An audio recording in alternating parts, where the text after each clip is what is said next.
It-19 ta' Marzu tfisser iċ-ċelebrazzjoni ta' festa beru antiki, il-festa ta' San Giuseppe, iċċelebrata mill-komunità Ġuseppina fir-Rabat. Fil-Knisja ta' Santa Marija ta' Ġesu tar-Rabat, li kienet armata għall-festa, saret il-Qudiesa Pontifikali fġieħ is-solenità ta' San Giuseppe.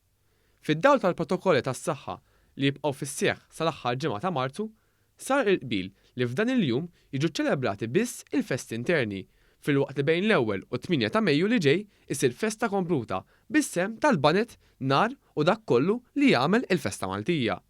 Fil-paniġirku tiegħu, il-Patri Dun Franco Fenech tkellem fuq l-imħabba li għandu l-Papa Franġisku lejn San Giuseppe, fejn diversi drabi iddeskrivih bħala missier maħbub u obbedjenti li ħadem fis-skiet. Dun Franco Fenech tkellem ukoll kif San Giuseppe huwa meqjus ukoll bħala mudell ta' kontemplazzjoni għax f'ħajtu kellu x-xorti li jgħix familjarità umana u spiritwali ma' Ġesu u Marija.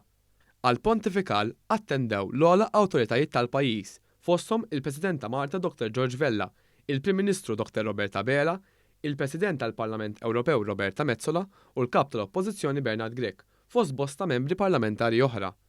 Wara l-pontifikal, il-Prim Ministru Roberta Bela u Martu Lidja Bela, flimkien mal-kandidati tal-Partit Laburista, intaqgħu mar-rabtin li kienu qed jiċċelebraw il-festa ta' San Giuseppe.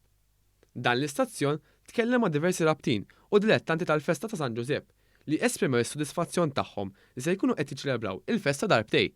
Illum ġajja hekk xi ħaġa eċċitanti li wara sentej bil-Knisja magħluqa qegħdin niċċelebraw 19 ta' Marzu bil-Knisja miftuħa, tarġa' tara l-poplu rabti jerġa' jingħaqad flimkien. Preparati għal-festa full, meta jgħidu festa full għas-servizzi li jiġifieri li jinkludi ħruġ mill-vara minn Niċċa, it-tliet tim ta' tridijiet, lejliet u nhar il-festa.